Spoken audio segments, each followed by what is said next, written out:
So hello, good afternoon mga Kapampangan Motor. So may panibago na naman po tayong video. So magre-review tayo ng auto na actually nabili namin to last mga 2 months ago.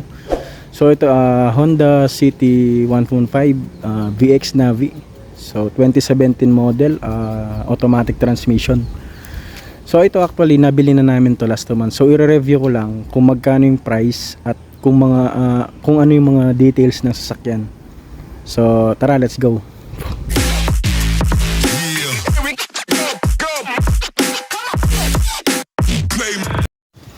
So ito na ngayon mga idol. So i-review natin, mag-start sa body hanggang sa interior, hanggang sa mga lahat, pag ibaba, sa loob.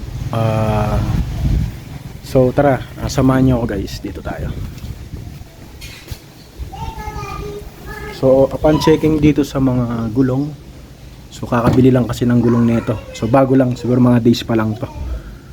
So ayan, yung ano ng gulong na to is 16. So ayan, 185 by 55 R16. So 16 yung gulong niya. Ito is stock to, pero sa mga ibang ano, alam ko kasi 15 lang eh. So sa body naman guys, wala tayong problema. So ayan, may mga scratch lang. May mga scratch guys. So mga minor issue lang yan. Tapos dito tayo sa body. Ayan guys. So stock lahat yan guys, pati yung ano, mga mugs. So pasok tayo sa loob. So open muna natin guys. Hello. So ito. Ayan guys, open natin. Dito tayo muna sa driver side. So ito. So ayan guys, ito kasi guys, ano na to, tawag dito. So keyless na. So ganitong model kasi guys, keyless na yan guys. So ayan, ayan po. So all in all stock. Tapos may pre na ano siya, dash mirror, ayan po. So yung dash cam nya, kasama na yun nung binili namin. So ito guys, wala akong masasabi sa loob. Sobrang linis guys, ayan. Ayan guys. Sobrang ano na yun sa loob. So ayan. Nandiyan, automatic transmission. So alam ko paddle shift na din to eh. Pero hindi ko kasi gaanong kabisado yung sa paddle shift. So ayan, may eco na rin yan guys. So matipid siya sa gas. Kasi mayroon na to. Kasi Euro 4 na to eh. Euro 4 na tong bagong labas ng ano, 2017 Honda City VX Navi. So ayan po. So ayan, review lang sa loob guys. Kung makikita nyo, ayan, sobrang linis niyan. Ayan. Dito tayo sa kabila. Ito yung sa kabila. Ayan guys, napakalinis sa loob. So base lang sa mga kinukuha kong sasakyan. So napakamura na nito.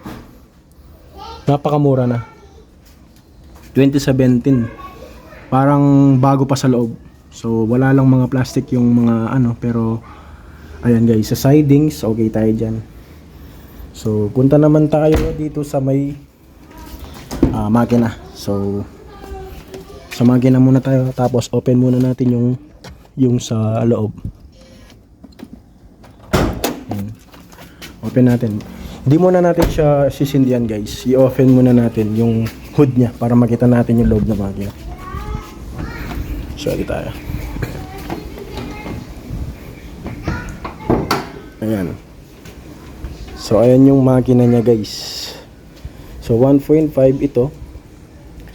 So kung makikita nyo guys yung last vlog natin na Honda City rin na 2015 model manual transmission, halos kamukha lang yung makina. So yan, ganyan na ganyan yung makina nun guys.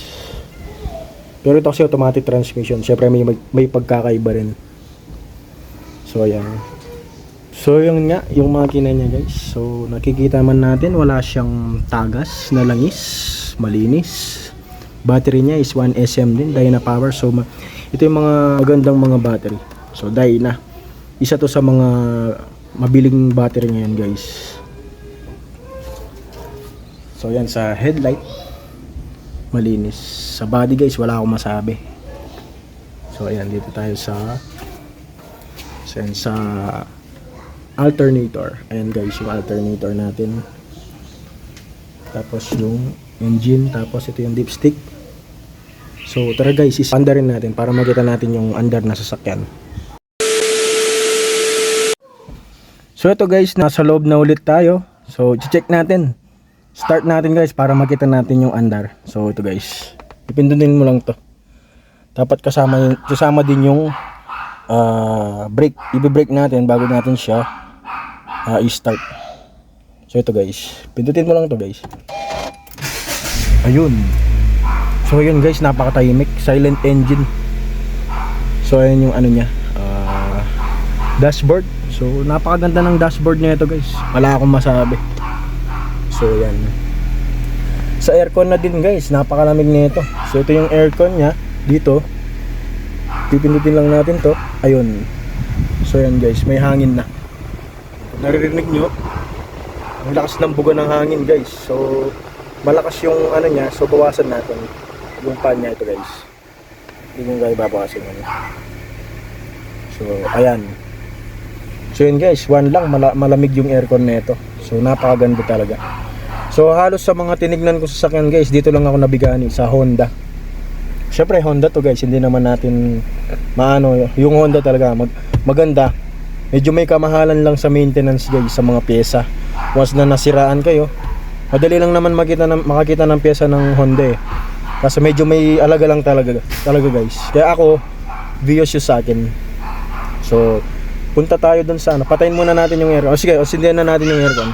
Punta muna tayo dun sa engine nya. So tara guys.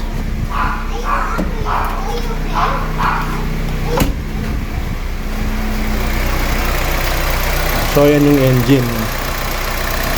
So syempre sabi ko nga, bago natin yan i-check, hintayin muna natin uminit yung makina. So ayan, pag mainit na yung makina guys, ako say more on ano, isa sa mga iba, ino-open pa to. Ino-open to guys. Kasi minsan dito natin makikita yung usok, kung may usok nga ba. Ayun, walang lumabas na usok. So it means hindi siya nagbo-blow by. So tapos yung dipstick. So medyo mainit na rin guys. Kasi nasindihan ko na rin kanina to eh. So ito guys yung dipstick. So dito chine-check kapag walang lumabas na langis. Kung alam niyo yung langis guys, yung talsik, ito yung sinasabi, talsik. Pag wala lumabas na, ayun, kung makikita niyo guys, wala naman. Tapos ito bagong change oil din to guys. Ito ba, hindi pa ganun ka ano yung langis niya, kalinaw. Ibig sabihin yung malabnaw. So kaka-change oil lang kasi nito last 1 month ago. So ayan, dito kasi guys, mga model na ganito hindi ko nagaanong nire-review eh. So pag ako nag-check ako ng sasakyan, more or ano ako, body. So kinakalampag ko yan kung hindi bangga.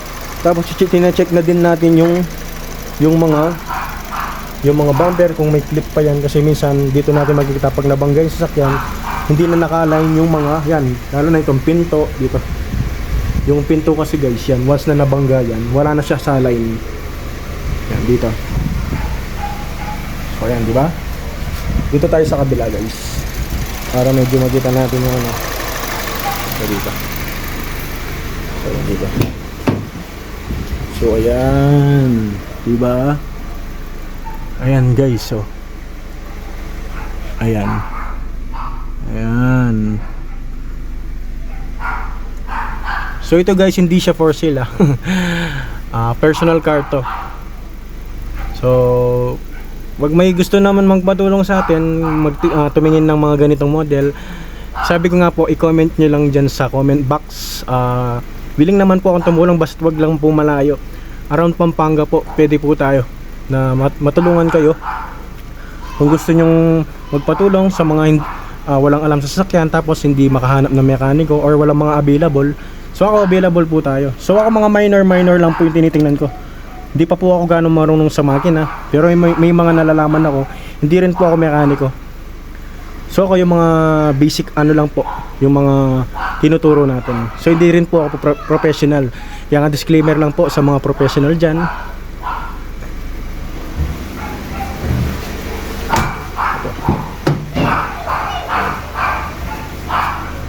Diba? Ayan siya guys, oh. Sobra, oh. Tapos meron pa siyang charging pin dito, alam ko yun. Meron. Tapos ang linis guys ng interior ng sasakyan, solid. Dito lang ako namangha nung tinignan namin to, talagang hindi na ako nagdalawang isip na kunin. Ayan. Diba? So ito nga pala guys yung may-ari, kapatid ko. So kakabili lang niya last 2 months ago.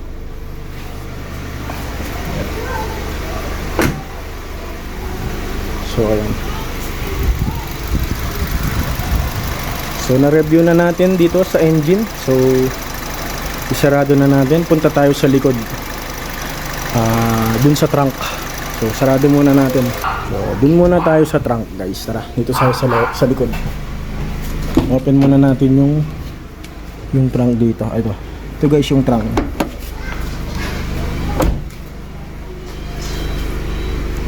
Ayun yung trunk guys. Sobra. Ang lagay ng space. Diba?